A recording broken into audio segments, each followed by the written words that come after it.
Good morning, good morning, good morning.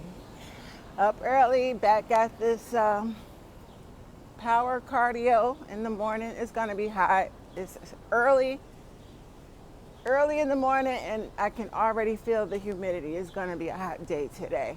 So y'all stay cool. Quick announcement, guys. August, I will be coming to a few cities. Get this shit started. My narc abuse seminars. I really miss traveling and getting out here, doing my book signing tours and meeting and greeting my supporters. So next month, August, I will be in Philly. I have a radio interview that I will be doing in Philly. So I believe August 2nd or August 3rd, I will put up an official flyer. All my people in South Jersey, if you live in Philly, Delaware, I did one seminar in Philly before, and I had people from all over come. Jersey, I had Delaware, my Philly people. So come out. When I put up the flyer, the info will be on the flyer. Come out and meet me, and let's talk narc abuse. My people in Connecticut holds me down. Shout out to all my people in Connecticut. Dr. Garcia, my girl Ari Garcia. Man, I have a great following in Connecticut. And Connecticut is right there by New York. Y'all know I'll jump in my Jeep and drive to Connecticut. It's not even 45 minutes. So Connecticut will be mid-August, and then LA, Los Angeles.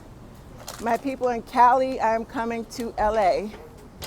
So get ready. I'm about to get this thing back on track, doing the things that I love, out here helping people and traveling. And I am planning to go to London, England, and Paris for my birthday. That's the goal. That is not definite yet, but I have a large following of supporters in London. So you guys, I miss you all, and I will be coming back. All right.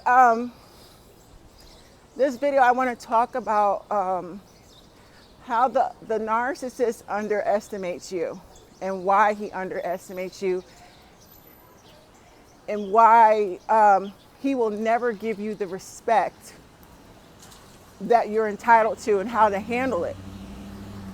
Okay? How to handle it. I think I'm gonna go to my little spot up here and sit down, because you guys, most, if not all of you, empaths are incredibly sweet, very genuine, authentic, transparent, heart of gold, creative, egocentric. That's why you were targeted. You have all these amazing qualities that God blessed you with naturally, right? You have these genuine qualities that, it's hot, that God has blessed you with naturally. And that in itself will make you primary prey to a narcissistic predator. And to remind you guys, the narcissist has no identity. The narcissist he copies and he steals from people. He steals people's qualities. If you ever been around a toxic person, a fake friend, and you find them copying from you, copying your style, the way you dress, the way you wear your hair, and then you see them in somebody else's face trying to impress them and show off.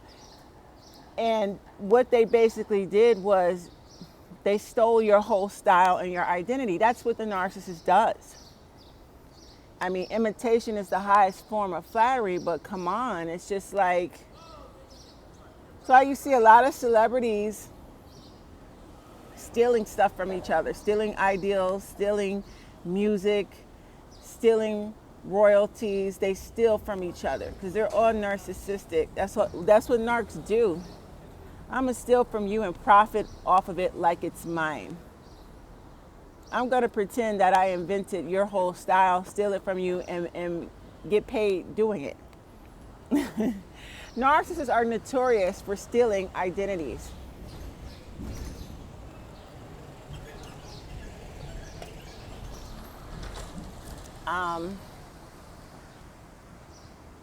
Back in high school, okay, I'm 44 years old right now.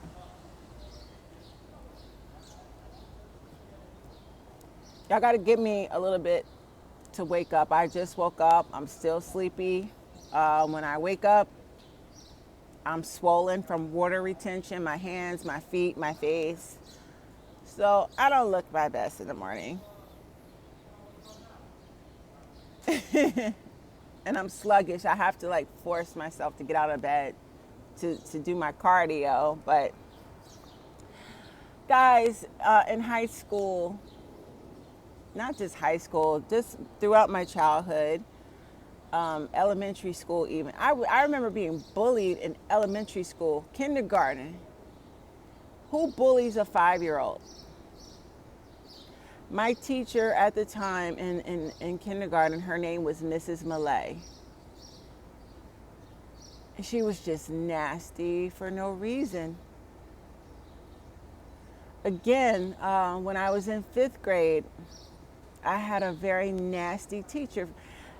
I was coloring. I had crayons. I remember my memories. I was coloring either in my coloring book or something. I wasn't supposed to be coloring. And my teacher took my crayons and threw them in the trash in front of everybody. And I wasn't today we see a lot of kids with a lot of mouth talking back to teachers, very disrespectful. I wasn't that child. I was not that child. I was the silent child. I was quiet. I was very timid, very bashful. I was never the child to talk back to anyone. So I did not understand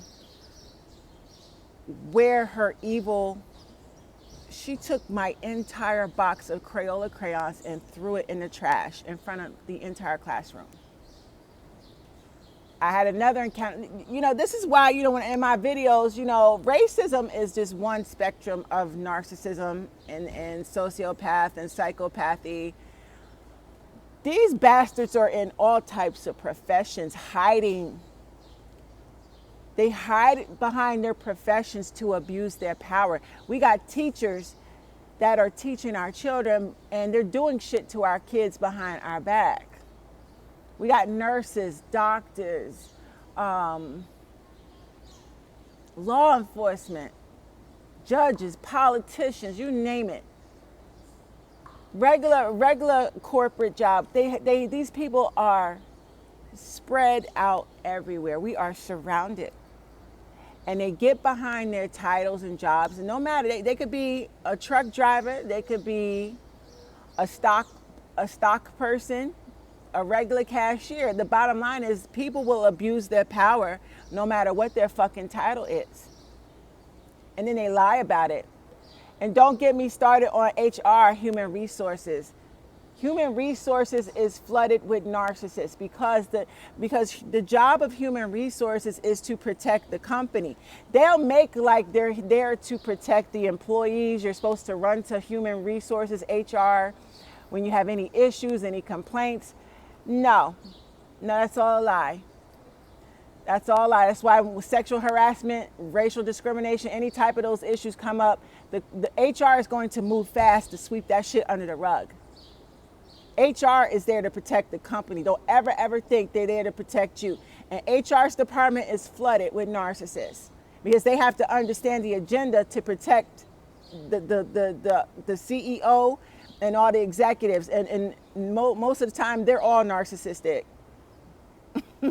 People in power up on a chain in these corporations and in government jobs, they're all narcs. Military, don't even get me started on the military. I dated a military man, a Green Beret. I'll never do it again. Military people, a majority of them, especially those that are sent off to war, they are desensitized when they go to war. You know, when they see people getting blown up in front of them and all that, they become desensitized. So it's like you're dating or romanticizing a fucking robot. I will never deal with anyone from the military ever again. He was a Green Beret, and that man was something else. It took me 2 dates. I dated 2 dates, and I was out of there. Never again. I'll never date anyone from the military. But I'm saying this, y'all, to say I was very soft-spoken in high school, and I don't mean to derail and put this on me. I'm just making an example because I was that quiet girl. I was the shy girl. I was bullied all through childhood, not just in high school, family. Always picked on my weight, always the big girl that needs to sit in the corner and be quiet, don't say nothing, nobody wants to hear from you, no one cares about your opinion, no one cares that you're successful. And still to this day, my family, nobody show up to my graduations, nobody checks on me and my daughter, nobody celebrates nothing. And that's cool because I don't kiss ass either. The narcissists, you know, when they don't expect you to smarten up, they expect you to remain soft-spoken. They expect you to remain a pushover, a doormat. They expect you to never ever speak up for yourself, never to have a voice, never to have a backbone. So you got to understand, when you finally escape, and I don't mean just one person. Where I'm at in my life, I don't tolerate any narcissists. Everyone in my family that I have, you know, exposed to be narcissistic, on down to the baby father, on down to any of my ex-boyfriends, my ex-husband, anyone at my job, they got the boot. And I'm not talking about this ain't timid, this is years. And I tell people, if I can cut my mother and father off and stay consistent, it's been 10 years. I try to explain this. Everyone I date, I tell them, I said, don't fuck me over. I'll cut your ass off. Just ask my parents. I sleep good at night. I cut my parents off 10 years ago. I will not tolerate toxicity. I will not tolerate demonic behavior. Anything cutthroat, anything meant to destroy me or push me to be suicidal or to have a mental breakdown, you get the fuck away from me. So if I'm able to cut my parents off and not sweat, shed a tear, I sleep good at night, it's been 10 years consistent. It's gonna be another 10 years. I'm not gonna fold and run back to them. I'm done. And they understand that and they respect my boundaries. Y'all got to make the narcissist respect you, because they don't. They think you're a permanent doormat. That's why when you break up with them and move on, they keep trying to come back because they don't respect you. They have this vision in their head that you are forever gullible. You're forever a fucking doormat. You're stupid. They can use you and manipulate you. They just will not give you the respect. You have to take your respect. And when you take your respect, you got to mush it in their face. Don't ever take a narcissist back. I don't care if it's family, lover, whoever. They will never respect you unless you cut them off and treat them like they're dead or everything. I love you guys. Till the next video.